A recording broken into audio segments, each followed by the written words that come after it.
बिस्मिल्लाहिर्रहमानिर्रहीम। आज आपको 26वीं तरमीम का जो नताइज हैं, आज आपको उसके बारे में बताते हैं कि आपको पता चले कि जो 26वीं तरमीम की गई थी ये किस मकसद के लिए की गई थी। आज हमारे लॉयर कोर्ट में गए थे। वो कोर्ट में गए थे तोशाखाना 2 को पॉश करने के लिए, क्योंकि ये बिल्कुल एक नाजायज़ केस जेल के अंदर जो चलाया जा रहा है सिर्फ इसलिए ताकि इमरान खान को जेल से ना निकाला जाए।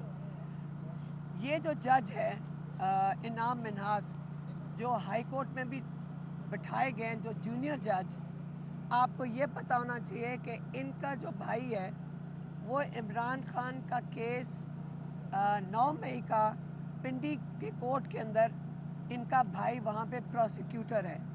अब आप देख लें कि जो इमरान खान के ख़िलाफ़ केस किया हुआ है 9 मई का, उसी के भाई को इन्होंने एक जज जल्दी से बैठा दिया हाई कोर्ट में।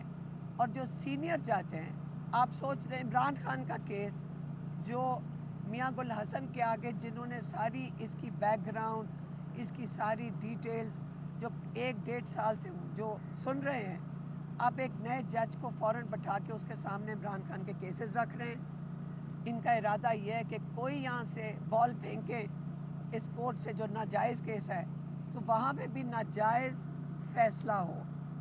इनका इरादा नहीं है इमरान खान को निकालने का जेल से, और इसलिए ये जाली केसेस, 2 तो जाली केसेस 14 साल, आपको पता है कि 14 साल सज़ा अलकादर में दे दी है, जो कि बिल्कुल एक फेक केस है। अब इन जजेस ने भी छुपाना होगा कि किसी को जाहिर ना हो दुनिया में कि ये जाली केस बनाए हुए हैं। इसी तरह तोशाखाना 2 है, इसके ऊपर इनको बहुत जल्दी है कि इस पर जल्दी सज़ा दे दी जाए, और मेरे ख्याल में ये जज बड़ी जल्दी इसको सज़ा देगा।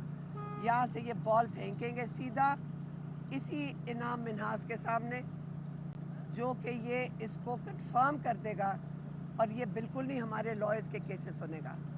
ये आपको 26वीं तरमीम की नताइज, पहला नताइज आपके सामने आ गया है।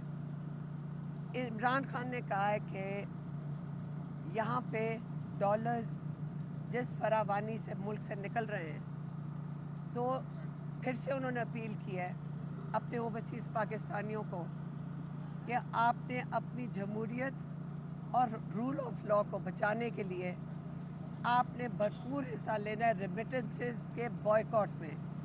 आप अपनी रेमिटेंसेस पाकिस्तान भेजना बंद कर दें, ताकि इनको जिस सहारे ये चल रहे हैं, आप लोगों पे भी जुल्म करते हैं, आप लोगों को बाहर फ़ोन करके धमकियाँ मिलती हैं अगर आप रूल ऑफ लॉ या आप जमहूरियत के साथ खड़े होते हैं, तो आप अपनी रेमिटेंसेस बंद कर दें। फ़िलहाल आप बिल्कुल ना भेजें। इनको समझ आनी चाहिए कि ये जाली हुकूमत जो चोरी शुदा मैंडेट के साथ बैठी हुई है, इस्टेब्लिशमेंट जो इनको सहारा दे रही है, और जो जजेस हमारे बड़े काबिल जजेस हैं कोर्ट्स के अंदर, उनको पीछे किया जा रहा है। जो इंसाफ देने की कोशिश करते हैं उनको साइडलाइन किया जा रहा है, उनके ऊपर प्रेशर डाला जा रहा है।